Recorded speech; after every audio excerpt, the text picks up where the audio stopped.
Haciendo ruido con Pepe, Claudia y Ricardo. Un podcast que hará ruido en tu cabeza. Comenzamos. Hola, ¿qué tal amigos? ¿Cómo están? Bienvenidos a Hola un episodio chicos. más de Haciendo Ruido. ¿Qué ¡Vamos! tal amigos? ¿Cómo están? ¿Qué onda? ¿Qué onda? Pues aquí miren, ya estamos en el 10º capítulo, episodio. Muy emocionados, la verdad es que hemos estado creciendo mucho en redes sociales y agradecemos a todas las personas por estar con nosotros, por sintonizarnos, por estar ahí en YouTube, en Facebook, en fin, en toda la rama de posibilidades que tenemos para poderse conectar. Y bueno, hoy tenemos el 10º episodio y tenemos por ahí una sorpresa, déjenme decirles, para que estén muy atentos para el cierre de nuestra temporada que viene. Y bueno, pues estoy aquí con mis grandes amigos, Pepe, Clau, ¿cómo están? Muy bien, bien, gracias. muy Claudio. contentos de estar aquí en este 10º programa. Recuerden que el 11º va a ser en vivo, ¿eh? Y a todo color. Recuerden que ya nos comprometimos al aire, muchachos. Sí, Claro que sí. sí, claro. Tú, Pepe, ¿qué tal? ¿Cómo estás? Muy bien, gracias. Ya no con tanto calor como en los días anteriores, pero sigue haciendo. Pero aquí estamos muy contentos nuevamente de estar en este nuevo capítulo, el número 10, como bien decían hace un momento, de Haciendo Ruido. Y pues creo que, chicos, nos ha ido muy bien. La gente nos ha escuchado, la gente se ha hablado de nosotros, la gente por ahí ha comentado y eso ha sido muy bueno, prueba de que el ruido que hacemos se escucha. Eso es todo. Eso es todo. Perfecto. Oigan, y no estamos solos, ¿eh? No estamos solos. No estamos solos. Hoy, bueno, voy a hacer yo la presentación oficial del Sí. invitado que tenemos el día de hoy, pero hoy no vamos a hablar de literatura, quiero decirles. Por favor. Por favor, hoy no, hoy tenemos a mi amigo, a mi compañero de Cuéntame un libro, Gonzalo Pérez. ¿Cómo estás, Chalito? Hola, ¿qué tal a todos? Saludos, como siempre es un gusto. Pues como dicen ustedes, hoy no de literatura, pero siempre le podemos buscar un resquicio a la Claro. literatura. Sí te creo, Gonzalo. No es cierto, no se crean. Pero con gusto, muy agradecido con todos ustedes por participar en este capítulo. Un poco complicado con condiciones inhóspitas aquí, donde estoy grabando, pero propio ruido. Pero de eso se trata. ¿Qué estamos ruido. haciendo? Pues mucho ruido el día de hoy. Pepe, ¿y de qué vamos a hablar el día de hoy? ¿Cuál es ese tema por el cual Gonzalo está aquí acompañándonos, no en la faceta literaria, sino en su faceta profesional, a lo que también se dedica Gonzalo, porque tiene una vida oculta. No solamente lee libros, sino también tiene otra personalidad en la vida. Ah, es Bruce Wayne, es Bruce Wayne. Bruce Wayne. ¿Qué te parece, Pues carnal? miren, quiero decirle a la gente que hoy nos está escuchando que Gonzalo es abogado y hoy nos está acompañando aquí porque tenemos un tema muy interesante que yo estoy seguro que a más de uno le va a llamar la atención. Y es que todos en algún momento de nuestras vidas nos hemos tenido que endeudar, ¿sí? Yo creo que la gran mayoría de la población en algún momento se ha endeudado con el banco o con alguna tienda departamental, ¿sí? Y de repente esas deudas crecen tanto que se nos hace imposible pagar, ¿va? Y es ahí donde entran las dudas, entran los miedos, porque entonces los mismos bancos, las mismas instituciones te empiezan a perseguir, te empiezan a acosar con 1000 llamadas y con 1000 amenazas, diciéndote que van a llegar a tu casa, diciéndote que vas a perder tu casa o que vas a perder cualquier otro bien, cuando la realidad no es así. Tampoco se trata este programa de decirle a la gente ya no pagues, porque pues no es el tema, ¿verdad? Sino al contrario, pero sí que sepan qué es lo que tienen que hacer en caso de que esa bola de nieve se haya hecho tan grande y de momento ya no sepan cómo salir de ella. Porque si por alguna razón pediste un préstamo, es porque tu situación económica no era la más óptima, eso es obvio, ¿no? Llega un momento después de estar pagando determinado tiempo de manera constante, ya sea de forma quincenal o de forma mensual, llega un momento de tu vida, de ese plazo de 2, 3, 4 años de deuda, llevas uno y medio, llevas 2 y dices tú, me estoy ahogando, ya no sé qué hacer, ya no puedo. Buscas a la institución financiera, le dices a la institución financiera, ¿saben qué? Me está rebasando esta deuda, por favor ayúdenme, ¿qué convenio podemos hacer? Y de repente viene una pared que te dice, no hay convenios. Y eso es lo que hoy vamos a hablar hoy, es lo que vamos a hablar con Gonzalo precisamente, que nos aclare ciertas dudas que sí podemos hacer, qué no debemos hacer y qué es lo que no nos debe de espantar, qué es lo que pueden y no pueden aquellas instituciones a las cuales les debemos. Uno no se endeuda porque quiere, uno no contrae una deuda porque uno quisiera endeudarse, sino porque por supuesto hay una necesidad. Vivimos en un país que tiene carencias, un país que económicamente muchos o la gran mayoría de las personas siempre nos quedamos cortos en la quincena, en los pagos, y el tener instituciones financieras que, como son los bancos, como son las casas de cambio, como son los prestamistas, como son los agiotistas, porque no solamente se encargan, tal vez ahorita lo estamos enfocando a lo que hace el banco, pero también por el otro lado hay gente que no tiene ni siquiera el acceso de poder prestar dinero a una casa o a una institución bancaria, sino tiene que ir con X o Y persona para ir y prestar el dinero, que tiene que ir con un agiotista, o peor aún, que tiene que ir con alguna de las sucursales, no me gusta decirlo, pero incluso de cosas malas, del crimen organizado, donde no les queda otra posibilidad más que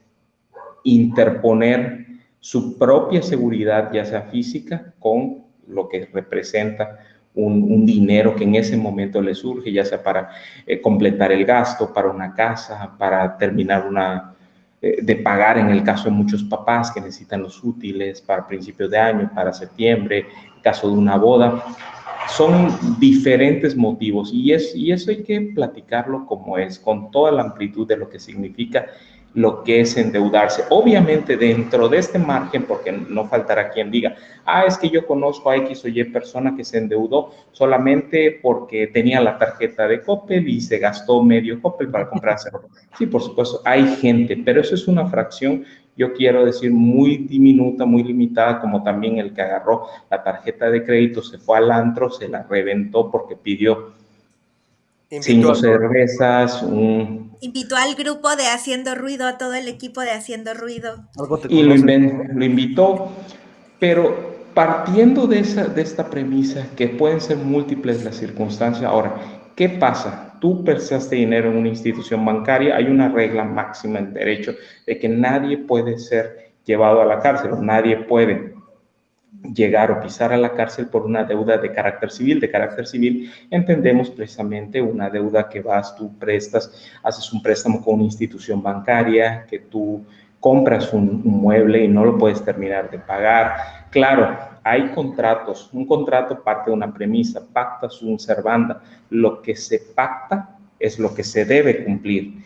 Y yo creo que habría que entender, son diferentes matices, son diferentes circunstancias, no todo es echarlo en el mismo saco cuando se trata de una institución financiera, cuando se trata de una casa de crédito, una casa de empeño. Habría que ver hacia dónde, quién fue y qué fue lo que prestó. Perdón, Pepe, ¿me ibas a comentar algo? Ya me siento en clase. No. Ya me siento en clase. Precisamente ahorita que hablas sobre las deudas civiles, ¿no? Algún préstamo, los préstamos civiles se pueden convertir en mercantiles, porque es una de las cosas que también la gente no sabe, sí, y le preocupa. ¿Cuál es la diferencia entre una deuda civil y una deuda mercantil? Y si una se puede convertir en la otra, ¿qué problemas puede generarte una u otra? No sé si nos puedas platicar un poquito sobre eso. Pues mira, se llama civil. Puede ser, son dos cosas. Una es una cuestión de semántica, obviamente, entre lo que significa algo, una deuda civil que tú vas a una institución bancaria, o, por ejemplo, una deuda mercantil que tú tienes un documento preconstitutivo de crédito y te acercas a un juzgado mercantil, o si te refieres específicamente a lo que es en derecho. Pero la pregunta, y yo entiendo para dónde va, muchas veces, o tal vez se ha filtrado dentro del colectivo de que una deuda de carácter civil se puede transformar en una deuda de carácter mercantil y por eso te vas a ir a la cárcel. No, eso no pasa, no es así. No se puede convertir porque no hay esa especie de cambio. ¿Qué sí puede pasar? Vas tú, firmas un pagaré, que también de nuevo un pagaré es un título preconstitutivo de crédito, y vas a través de un juicio, bueno, como era antes, un juicio ejecutivo mercantil, ahora se va a los juicios de juzgado menor o de cuantía menor, dependiendo del monto, pero de nuevo no sigue siendo dentro del orden civil.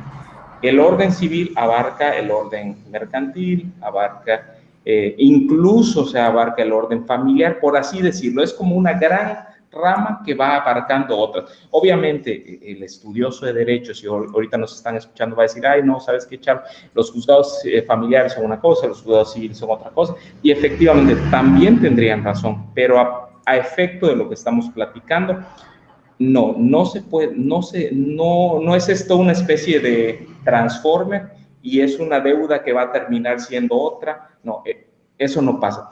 ¿Cuál es el único caso? Y eso yo creo que sí pudiera ser interesante para la gente que nos está viendo, pero que no necesariamente es una deuda de carácter civil. Es cuando la persona o quien, el actor comete un fraude, pero obviamente estoy hablando de algo totalmente distinto. Habemos o hay quienes llegamos al punto de decir, bueno, es que esta persona o este sujeto cometió un fraude y a través de ese fraude sí puedo llegar a una instancia, o me pueden meter a la cárcel. Sí, bajo las condiciones concretas, puede ser posible porque se configura, se tipifica el delito de fraude, eso sí puede ser, pero de nuevo estamos hablando de una condición totalmente distinta a la pregunta en concreto, al tema concreto. Sí, ese es el temor. Generalmente una deuda de carácter civil solamente sí te pueden requerir, por supuesto, porque hay un contrato de por medio. Sí te pueden sancionar, pero te pueden sancionar a través de otros mecanismos que no son necesariamente privativos de la libertad. Te pueden meter en un buró de crédito, que de nuevo el buró de crédito también ni siquiera es parte del Estado, es una especie de... las instituciones privadas crean este Frankenstein jurídico, social, y te dicen, mira, fulano, sotano y perengano, como no pagan, está en un buró de crédito para que todos los demás también privados sepan que esta persona no puede o no debe o no le van a prestar crédito. Eso Oye, también. Gonzalo, y puede haber, bueno, supongamos, ya tenemos la deuda, no hemos pagado, entonces las instituciones a las cuales le pagamos empieza como que esa manera de decir, bueno, tienes que pagar y, bueno, utilizan ciertas herramientas, ¿no? Se podría decir hasta de acoso para que tú pagues. Eso está dentro de la legalidad, la forma en que ellos proceden para hacerte pagar, porque ha habido, bueno, hasta casos de gente que hasta se suicida porque le dicen, ¿sabes qué? Te vamos a ir a embargar, te vamos a ir a sacar de tu casa, te vamos a ir a quitar el bien que debes, etcétera. Se puede, o sea, puede pasar esa parte que ellos te estén acosando, vaya. Mira, es muy chistoso porque he visto, depende, no, o sea, la pregunta en concreto es no pueden acosarte. No deben, pero sí no pueden. Sí, exactamente, pero hay muchas empresas cobradoras que se mueven dentro del margen de la legalidad. ¿A qué me refiero? Hay otros que son muy burdos, como por ejemplo que llegan y te dan porque lo he visto, dice, aviso de retención de salario por una deuda de Coppel y lo meten en recursos humanos en una escuela o lo meten en X o Y trabajo. Y tú dices, Dios mío, esto no tiene ningún tipo de validez, es solamente una vacilada, pero ellos utilizan estas estrategias, tácticas de intimidación para lograr que alguien, en este caso, una persona que debe y que no esté familiarizada con el mundo jurídico, que no esté familiarizada con ese tipo de acciones, te va a decir, es que le debo y ya me llegaron a embargar mi sueldo. Oye, pero ¿quién te llegó a embargar? No, pues vino el cobratario de Coppel y me va a embargar la casa. O que vino el cobratario de Electra y me van a sacar mi refrigerador o mi tele.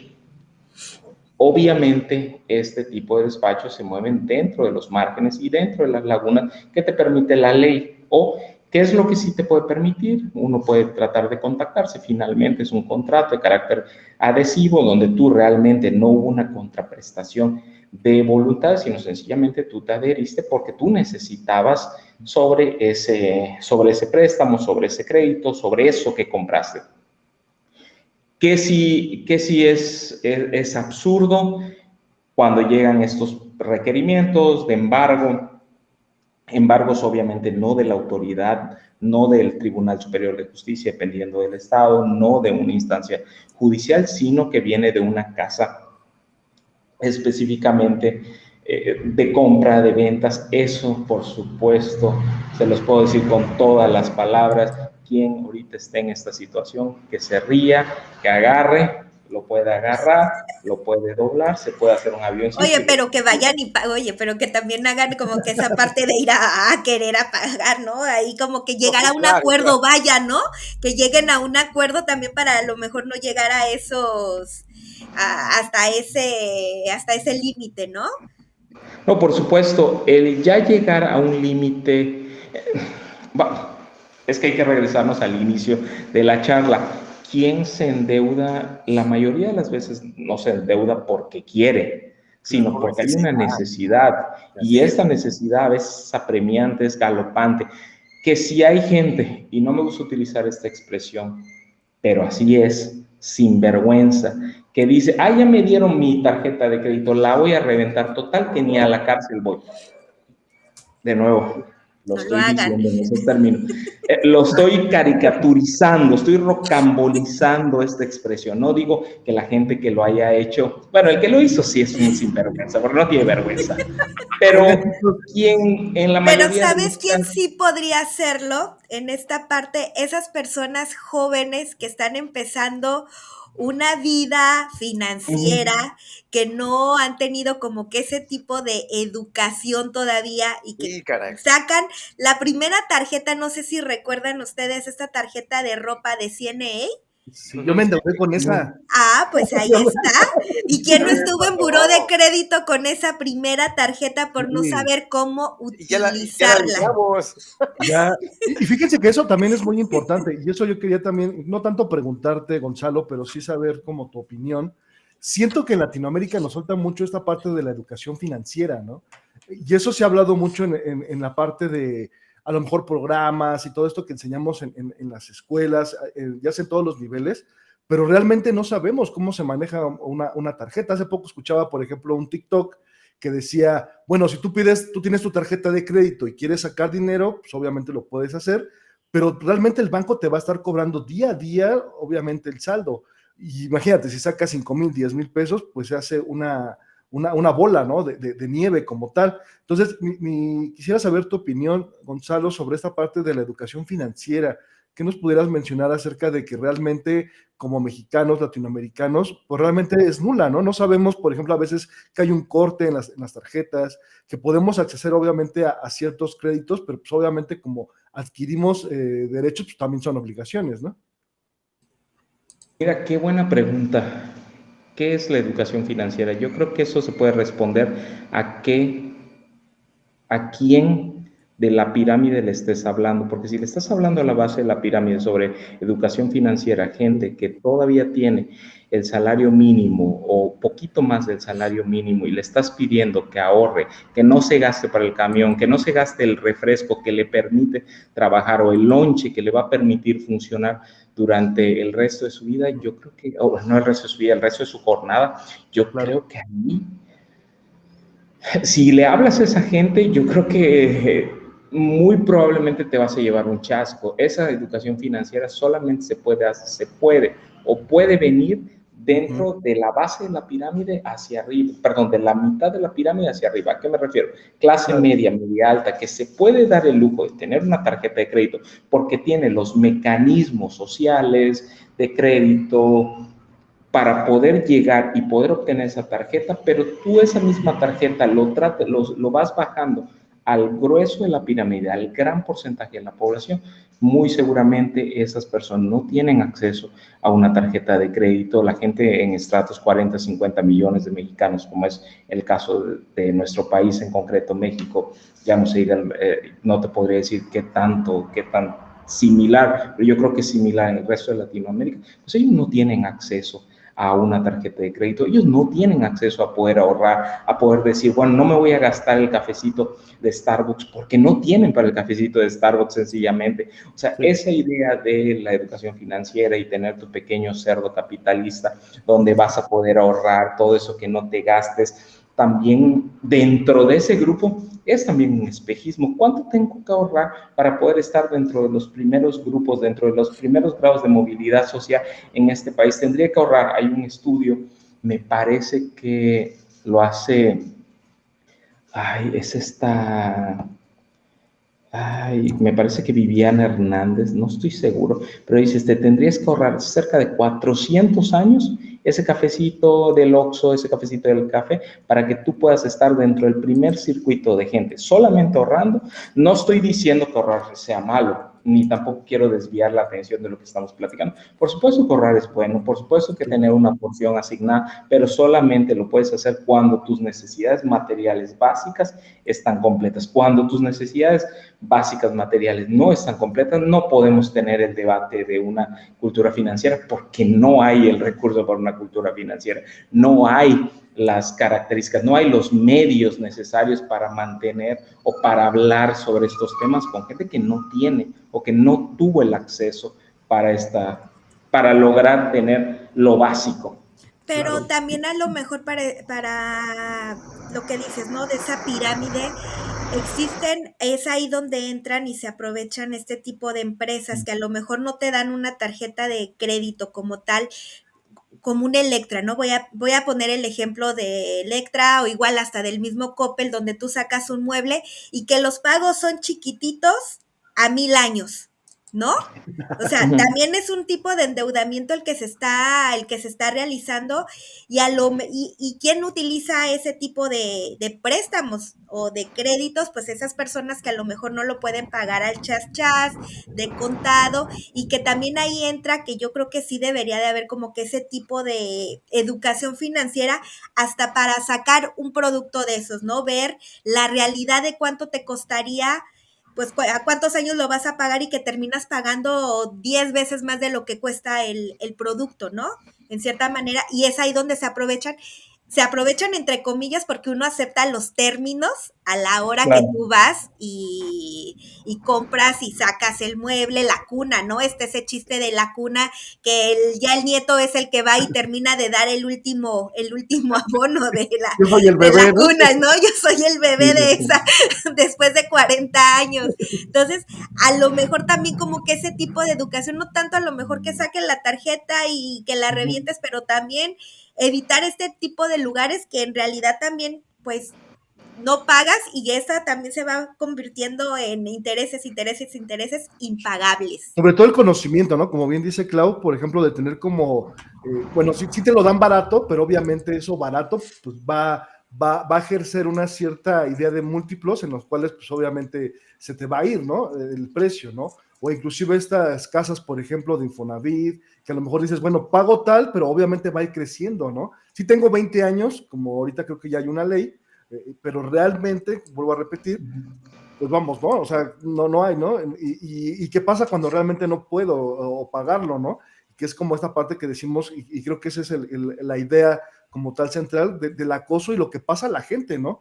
Porque, por ejemplo, vemos gente endeudada de todos, como decía Gonzalo, y bien lo dijo al principio, bueno, ok, no puedo entrar a un banco porque no tengo los medios, pero por eso ha habido como una, digamos, línea de extorsión muy fuerte, por ejemplo, de inclusive extranjeros aquí en México, que ellos te prestan, pero pues obviamente ha habido hasta matanzas, ¿no? Y ese creo que es el conflicto. El cuentagotas, ¿no? Que le así llaman. Sí, así es. Bueno, totalmente, y coincido con ambos. Efectivamente, tiene que haber una educación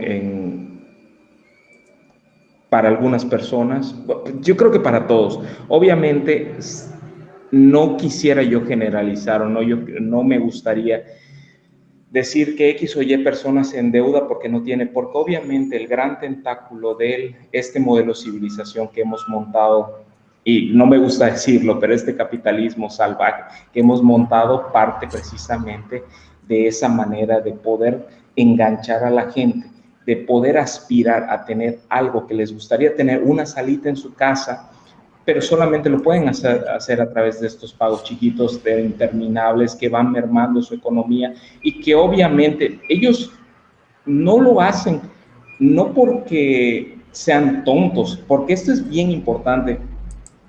La mayoría de la gente, a veces pensamos que es tonta, que no sabe, que si supieran más. Creo que sí hay algunas cosas, algunas directrices, como decimos, de educación financiera, saber qué es un crédito, cómo es una inversión, que podríamos hacer. Pero la gente no es tonta, la gente no hace las cosas pensando que me voy a endeudar. La gente lo hace porque hay una necesidad, tienen que comprar. Esa es la única manera en que ellos se pueden acercar a tener una mesa, un centro de mesa, un comedor, una sala, una televisión, que para nosotros los damos por sentado en cierto estrato, a cierta altura de la pirámide, pero abajo de la pirámide, abajo de nuestro privilegio, hay gente que no tiene. Yo creo que sí, efectivamente, hay una educación financiera que se debe llevar en la mano, incluso en la educación básica, pero también debemos entender de que mucha gente se endeuda y compra estos pagos chiquitos, estos abonos chiquitos, o se mete en Coppel o hace lo que tiene que hacer porque tienen que sobrevivir, eso es algo que es mandatorio para ellos. Tal vez, si lo vemos desde esta perspectiva, la mayoría de la gente o gran parte de la gente que tiene que comprar esto es porque no le queda otra alternativa. Claro. Si vamos subiendo la pirámide y si dentro de la pirámide tú tienes para ahorrar y puedas comprar de contado, eso yo creo que sí sería un ser asertivo y lograr conseguir a través de una buena educación financiera, decir, bueno, lo compré en contado y no me generó intereses. Eso sí, pero solamente si se tiene eso cubierto. Si no se tiene eso cubierto, yo creo que la gente no es tonta. La gente no lo hace o no llega a ese punto porque quieran endeudarse. Nadie se quiere endeudar. No, de verle ahí endeudas porque no te queda de otra. Que te vayan a tocar allá a la puerta de tu casa. Oye, Pepe, te veo muy callado. ¿Estás pensando en las deudas pasadas, presentes o futuras? Las pasadas ya que voy a estar pensando, estoy pensando en las presentes. En las que debo ahorita, ¿no? En las de ahorita, claro. Oigan, yo creo que la narrativa detrás de que la gente no sabe, que es tonta, que se endeuda porque quiere, creo que es altamente perjudicial y altamente dañina porque no lo son. Lo vemos ahora, lo vimos ahorita en estas elecciones, lo vimos antes, durante, después, sobre cómo actúa la gente. La gente no lo hace o no lo hacemos, no porque seamos tontos, porque por supuesto que vivimos, sobre todo ahora, tenemos acceso a muchas cosas, a muchas fuentes de información. Sin embargo, hacemos lo que podemos con el tiempo que podemos, con las condiciones con las que podemos.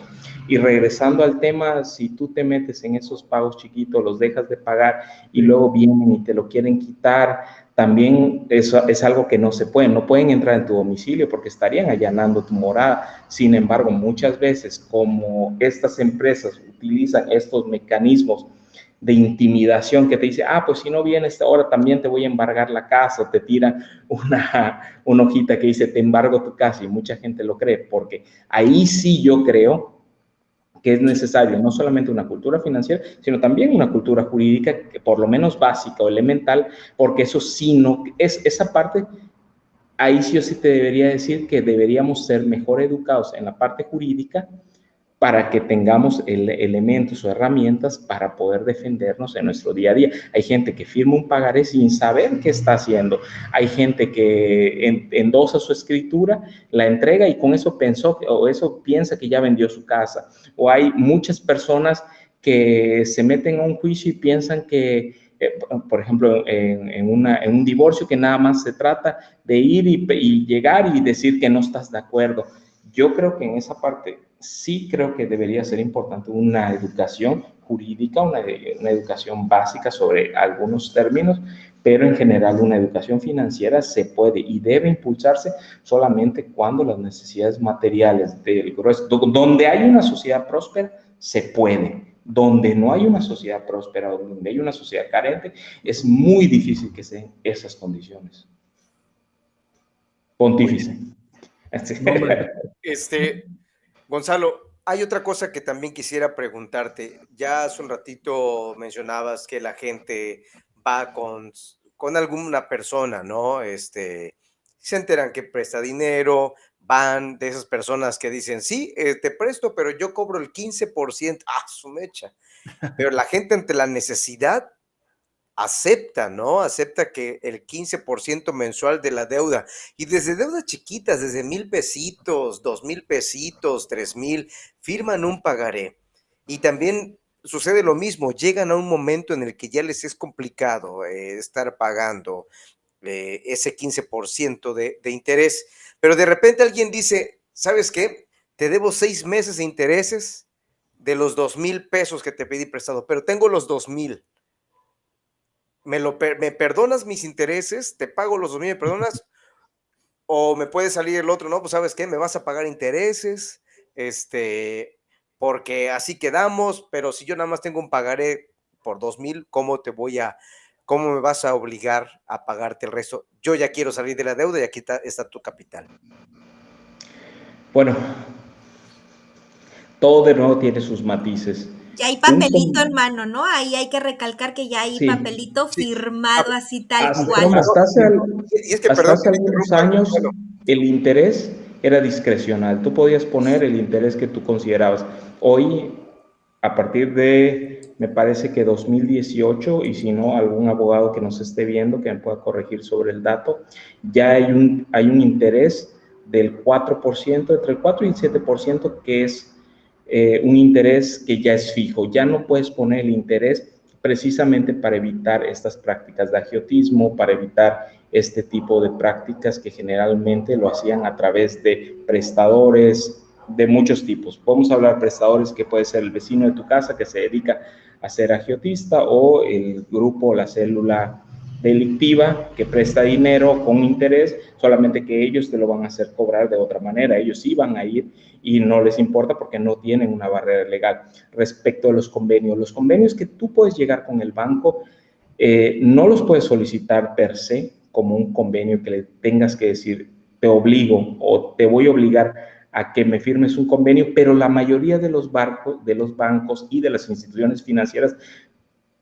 bajo la premisa de que prefieren recuperar poco que no recuperar nada, o lo que también hacen es que muchos de estos bancos venden esas carteras que se llaman carteras vencidas a los despachos jurídicos, y son los despachos jurídicos como por ejemplo Pérez y Pelcastre, aquí donde estoy, Pérez y Pelcastre, que ellos venden ese... Nuevo patrocinador Un nuevo de patrocinador, Haciendo Ruido.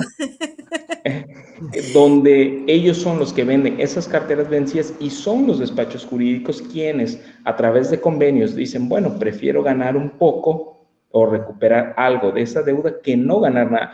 Yo veo muy difícil, casi no he visto casos donde el cliente que quiera pagar, aunque sea poco, aunque sea la cantidad que se prestó, y que el banco le diga que no quiere hacer un convenio. Yo te puedo decir que de 100 casos, 98 te van a decir que sí, porque prefieren algo que no ganar nada o que perder nada, porque no ganan nada. O sea, meterte un juicio de esa naturaleza no tiene nada para embargar. Una persona con todo respeto, que se metió en una deuda por la compra que hacen en el súper, ¿qué le vas a embargar? Tal vez está rentando casas, tal vez lo que tienen ahí no va a cubrir el monto de la deuda. ¿Qué le vas a ir a embargar? Te vas a meter a un juicio donde el abogado te va a cobrar mucho más de lo que vas a ganar en la deuda. También todos son esos elementos que están circunnavegando en la gente o detrás de la gente que busca estas participaciones o que busca ganar o recuperar algo de lo perdido.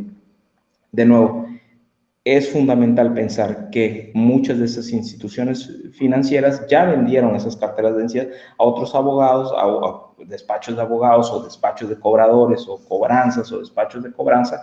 Ahora, lo que sí tal vez pudiera ser interesante analizar sería las casas de préstamos, como por ejemplo, aquí en Campeche se hizo muy popular la casa, estas casas de préstamos, como por ejemplo Financiera Independencia, que eran casas donde tú cobrabas, donde te pedían una cantidad grande de dinero y tú tenías que pagar esas cantidades de dinero a través de ellos. Sí verificaban que tú tuvieras, por ejemplo, metías la escritura, que metieras tú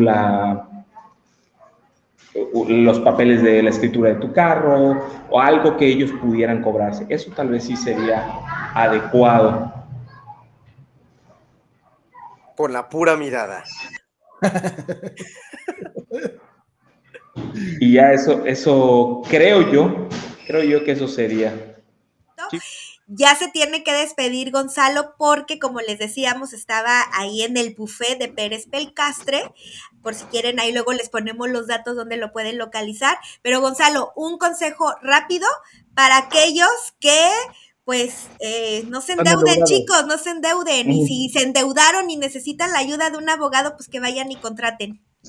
Pues bueno, primero que nada agradecerles aquí que nos pongan ahí Pérez y Pelcastre, cualquier asunto jurídico, aquí lo vamos a ver. Y como les digo, acaba de llegar un cliente que ya teníamos programado. Yo les agradezco, chicos, su tiempo, pero para el auditorio, este es el mejor consejo financiero que les puedo dar.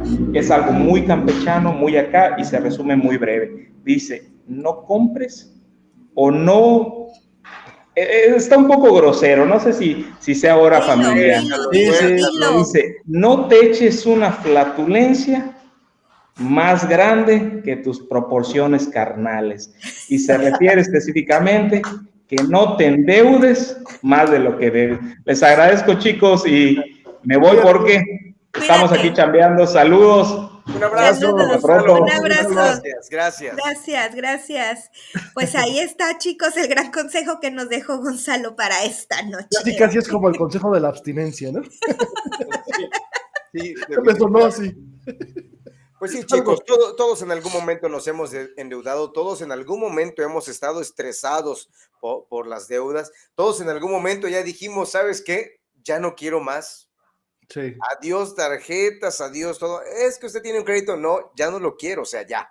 O sea, llega una etapa de tu vida que dices tú, bueno, mi edad adulta joven, la desperdicié en ese sentido. Volvemos a lo mismo, la educación financiera pues no era la más óptima para la gran mayoría, voy a hablar de los mexicanos, para la gran mayoría, no digo que no existiera, pero hoy ya es completamente distinto. Incluso me doy cuenta en la gente joven, en los nuevos profesionistas de entre 22 y 30 años que ya salieron de la carrera, bueno, traen otro chip en cuanto a la educación financiera, ya saben dónde invertir, qué hacer y un montón de cosas, la verdad. Sí. Cosas que nosotros no sabíamos en aquel entonces. No sabíamos usar una tarjeta. Vuelvo a repetir lo que quedó pendiente a su momento que volvió a entrar Gonzalo para despedirse.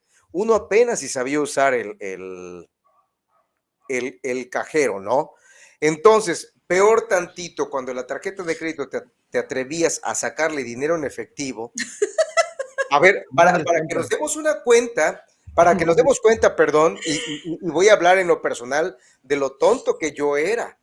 O sea, tenía escasos 22 años.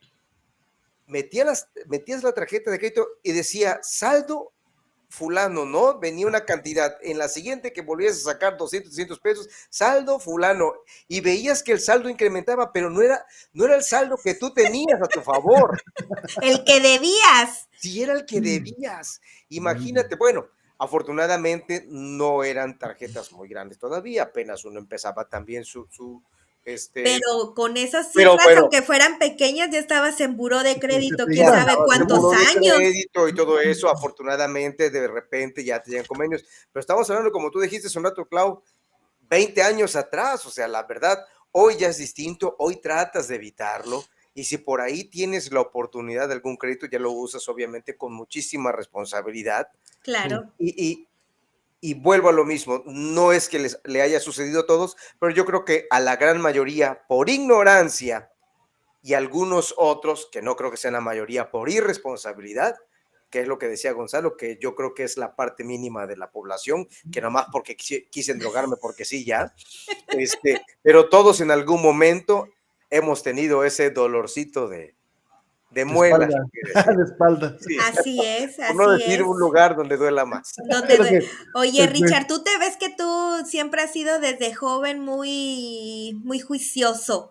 ¿También le debías a la tarjeta o dijiste, no, yo no me No, meto a sí. este tipo de situaciones? Creo que sí he tenido varias ocasiones de endeudamiento y que igual con una tarjeta de CNA que me acuerdo que creo que me dieron como crédito como 5,000 pesos y de repente se fue haciendo y fíjate que después ya pasaron como 10 años, me cambié de casa, ya se perdió el teléfono, no tuve esa parte de estar ahí que me acosaran de alguna forma, pero un día, ¿qué crees que sí marcaron a lo que es ahorita mi trabajo, de hecho? Y me dijeron que debía, pero que pudiera prácticamente pagarlo, creo que 1,000 pesos, 600 pesos, algo así, y ya se pagaba la deuda y pues sí lo hice.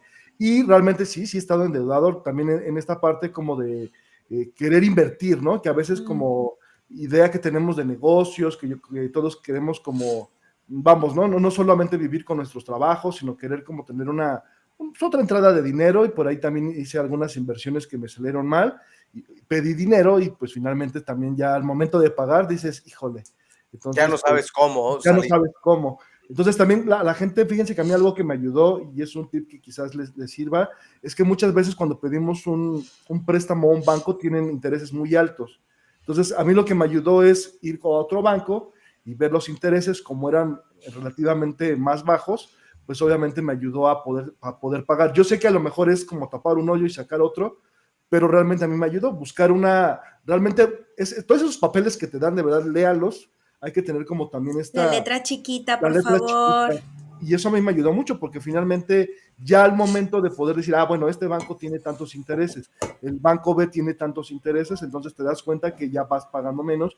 A mí eso es lo que Claro. me ayudó un poquito a salir de flote, pero sí, por supuesto, yo creo que es una etapa de que todos los mexicanos latinoamericanos pues vivimos, ¿no? Así Así es. es. Y pues bueno, la recomendación para finalizar este podcast es precisamente, si no hay la necesidad, no se endeuden. Si de Sí. repente hay una emergencia, pues yo creo que sí, habría que acudir a este tipo de préstamos de cualquier tipo, ante cualquier institución, pero que no sea más de lo que tengamos la capacidad de pagar. Claro. ¿Sí? Así es. Tratar de cuidar esa parte, ser responsables para que en un futuro no nos veamos afectados. Y otra cosa también muy importante, y es lo que decía Gonzalo, hay quienes te están cobrando, te están acosando con llamadas, con visitas, con amenazas, pero están dentro del margen de la legalidad, aunque aunque tampoco tiene que ser un motivo de susto todas esas presiones que te están haciendo. Trata de ser responsable, trata de buscar un convenio para el caso de que no estés ya pudiendo salir del hoyo, mejor busca un convenio y eso pues te llevará a resolver rápido la situación, a una mejor condición económica para tu familia, Claro. por supuesto, Claro. no estar en el buró de crédito. Una vez un amigo dijo, no, pues, pero buró de crédito en 7 años, o no sé cuántos años son, Buen 10, algo en así. Sí. tantos años salgo. Y le contesta al otro, no, estar en buró es un dolor de De ahí abajo, aquellos. De sí, aquellos. donde las arañas hacen sonido. Es un dolor de aquellos, le dice. No, Sí. pero ¿por qué? Pues por esto, por el otro. En algún momento todos tenemos una emergencia, una necesidad, ¿sí? Eh, necesitamos solventar algo y solamente por una irresponsabilidad tuya de estar en buró de crédito y que te valiera solamente porque crees que en 10 años o lo que dure el buró de crédito vas a poder sobrevivir sin la necesidad de un préstamo, pues estás mal, ¿no? Claro. Claro. Entonces sí, hay que cuidar todo eso, porque a final de cuentas, de una o de otra forma, sí tenemos la necesidad de solicitar un préstamo para mi casita, para mi coche. Claro. Y si lo hoy tener el efectivo Sí. completo para comprarse un coche, pero dices tú, tengo para un buen enganche y el resto lo voy a distribuir en pagos mensuales, ¿no? Durante tanto tiempo, pero si cometiste la irresponsabilidad de endeudarte y no querer pagar, pues entonces, pues vas a valer, no te vas a poder hacer de tus cosas tampoco. Claro, y lean Claro. bien, como dice Richard, lean muy bien la letra chiquita para que no se los lleven o no nos lleven al baile, porque Ujú. luego por flojera, porque ya me urge tener el dinero, el carro, etcétera, te olvidas completamente de eso y es cuando empiezan los problemas, pero estuvo muy nutrida, creo que la información que nos dio Gonzalo estuvo muy nutrida. Cabe señalar que, bueno, de lo que nos estuvo hablando Gonzalo, pues es más en la parte de México, ¿no? Ya ustedes en los comentarios pónganos qué es lo que sucede en aquellos lados, ¿no? ¿Qué sucede en otro país? Si a lo mejor ellos sí tienen el permiso de ir a acosarte, que yo creo que no debería de pasar, pero no sabemos, ¿no? En cada país cómo se maneja este tipo de cosas y tener un poquito, pues sí, ¿no? De educación financiera, que tanto nos hace falta, y también, como dijo Gonzalo, pues saber un poquito de leyes también, ¿no? ¿Qué pueden hacer con nosotros? Porque a veces por el miedo te sientes, pues te congelas y pueden hacer cualquier otra cosa cuando no debió de haber pasado ya si se llega a escalar a cosas mayores, ¿no, Richard? Sí, completamente. Y fíjate que ahorita hablando como esta parte de la tecnología, yo me he estado metiendo un poquito ahí a ver lo de las... A los bitcoins, a los bitcoins, ya estás ahí invirtiendo en los bitcoins. Compren, agárrate que ahí te voy. No, hay varios tiktokeros que hablan mucho, y sobre todo jóvenes. Ahorita que dijo Pepe me agradó también esa parte, porque realmente hay muchos jóvenes que ahorita actualmente están haciendo toda esta parte de TikToks y sobre todo información, ¿no? Sobre cómo invertir, y hay gente muy buena, ahí vamos. Entonces, que realmente te ves, ¿no? No importando la edad, así ganes el salario que sea, te incitan a esta parte de estar ahorrando, ¿no? Que creo que de verdad que es muy importante. Y yo los invito en verdad que se metan a todas las páginas, inclusive, casi estoy seguro que en cualquier país, en sus bancos, ellos tienen también esta parte de educación financiera. El problema es que no los vemos, ¿no? Entonces, tú te metes a las páginas de los bancos, regularmente hay secciones en donde te explican las inversiones, cómo pueden ayudarte, cómo puedes hacer crecer tu dinero, y bueno, creo que desde ahí empieza nosotros, ¿no? Que no solamente gastemos, sino realmente que nos informemos y que podamos también solventar los gastos. Y si tenemos a lo mejor de aquí a diciembre un plan de viajar, bueno, pues vamos a ir metiéndole a la alcancía. Creo que eso es lo mejor que podamos hacer. Y no expongan hacer. Su vida también, muchachos, que era lo que decían. Esa yo creo que ya, a lo mejor lo menos que dices, bueno, ya me están hablando para que pague de una institución establecida, pero ya exponer tu vida con alguien que pues ni la autoridad tiene el control sobre ellos, también como que evitar esa parte, ¿no? Y creo que es la más importante, porque ya exponer tu vida por una cantidad muy pequeña, no vale absolutamente la pena, chicos, y lamentablemente el tiempo pues se nos ha terminado el día de hoy. Pues bueno, pues como le dijimos a la gente, el próximo capítulo va a ser completamente en vivo, así que los invitamos para que nos acompañen. Ya por ahí vamos a estar comentando quién va a ser nuestro invitado o invitada, porque yo estoy seguro que va a haber alguien acompañándonos y poder seguir haciendo ruido en este final de temporada. Así que, chicos, nos vemos en la siguiente emisión y muchísimas gracias por habernos acompañado. Que estén muy bien. ¡Vámonos! Esto fue Haciendo Ruido, el podcast con Pepe, Claudia y Ricardo.